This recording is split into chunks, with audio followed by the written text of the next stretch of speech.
पंढरपूर हे भारताचे दक्षिण काशी म्हणून ओळखले जाते। सध्या श्रावण मास सुरू असल्याने दररोज हजारो भाविक पंढरपुरात विठुरायाच्या दर्शनासाठी दाखल होत आहेत। त्यात श्रावण मासानिमित्त अनेक सप्ते पंढरपुरात आयोजित करण्यात आले आहेत। यामुळे हजारो भाविक सध्या पंढरपुरात वास्तव्यास आहेत। पंढरपूरचा मुख्य रस्ता असलेला छत्रपती शिवाजी महाराज चौक आणि चौफाळा येथे काही संघटनांकडून राजकीय दहीहंडीचा उत्सव साजरा करण्यात येतो। प्रत्यक्ष भगवान श्रीकृष्णापासून प्रेरित होऊन सुरू झालेला हा सण आहे।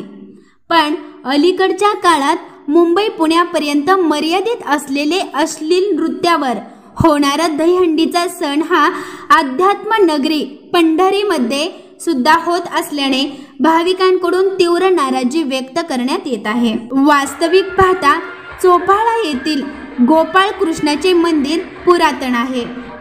या मंदिराचा आपला एक इतिहास आहे। गोकुळ अष्टमीच्या दिवशी रात्री 12 वाजता गोपाळ कृष्णाची पारंपरिक पद्धतीने दहीहंडी होते व त्यानंतर दुसऱ्या दिवशी पंढरपुरात दहीहंडीचा उत्सव साजरा केला जातो। पण देवाच्या दहीहंडीच्या आधीच गोकुळ अष्टमीच्या दिवशी चौफाळा येथे डीजेच्या तालावर अश्लील नृत्य करत राजकीय दहीहंडी साजरी करण्यात आली। त्यामुळे नागरिकातून संताप व्यक्त करण्यात येत आहे।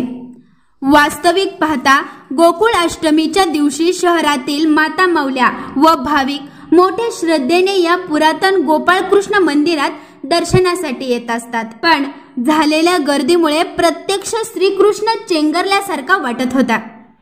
येथे बिचारा भक्तांची काय कथा। सण समारंभ हे मोठ्या उत्साहात साजरे झाले पाहिजेत, यात वाद नाही।